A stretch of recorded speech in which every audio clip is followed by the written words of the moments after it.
যুবক, অনুমতি দিলে একটা কথা বলি, যদি রাগ না করেন। আপনি যাকে ভালোবাসেন, পবিত্র ভালোবাসার কথা বলতেছি আমি, আবার ওই বয়ফ্রেন্ড গার্লফ্রেন্ডের কথা কইতেছি না। জানো আপনি যাকে ভালোবাসেন কয়জন?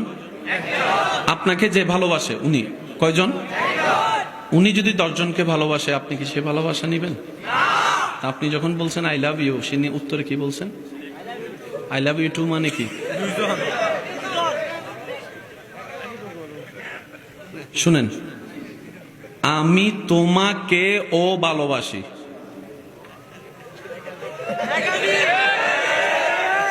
আমি তোমাকেও।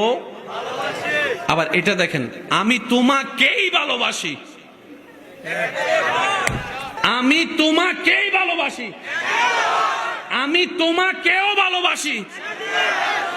বুঝলাম এখন এইসব আপনার সংসার আপনি বুঝেন, আমি গীতা। বান্দা, আমি একটা রাত সিজদায় খুশি হব, বেশি লাগবে না একটা সিজদা দে, দিলটাকে দে, দিলটাকে দে, দিলটাকে দে। আল্লাহ, আমার এত কিছু থাকতে তুমি দিল চাচ্ছ কেন?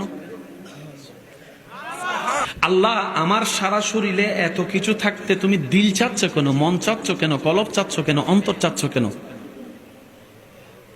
কানও তো চাইতে পারতা, হাতও তো চাইতে পারতা।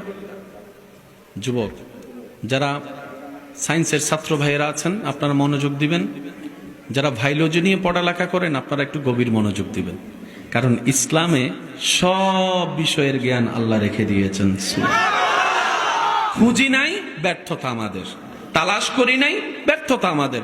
আমার আল্লাহ কোরআনে কমতি বলে কোনো শব্দ রাখে নাই।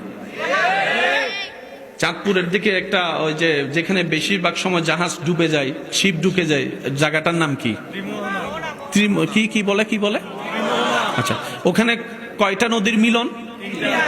পদ্মা, মেঘনা। সত্যি করে বলেন, পদ্মা, মেঘনা। বলেন, পদ্মার পানি আর মেঘনার পানি কি এক? দেখতে এক, রঙের এক, দুইটা কালার ভিন্ন, কিন্তু ধাক্কা লাগলো কেউ কারোর সাথে মিশে না। অথচ আপনি যদি এই সাদা পানির সাথে একটু কালো পানি ঢেলে দেন, এটা কালো হয়ে যাবে। কালো পানির মধ্যে যদি সাদা পানি ঢেলে দেন, ওটা সাদা হয়ে যাবে। কিন্তু পদ্মার সাথে মেঘনা, মেঘনার সাথে পদ্মা, যেগুলা ধাক্কা হয়, ধাক্কা হওয়ার পরে পানি কিন্তু মিশে না, যার যার মতোই থাকে। এই তথ্যটাও কোরআনে আছে। আরেকটু জোরে বলেন।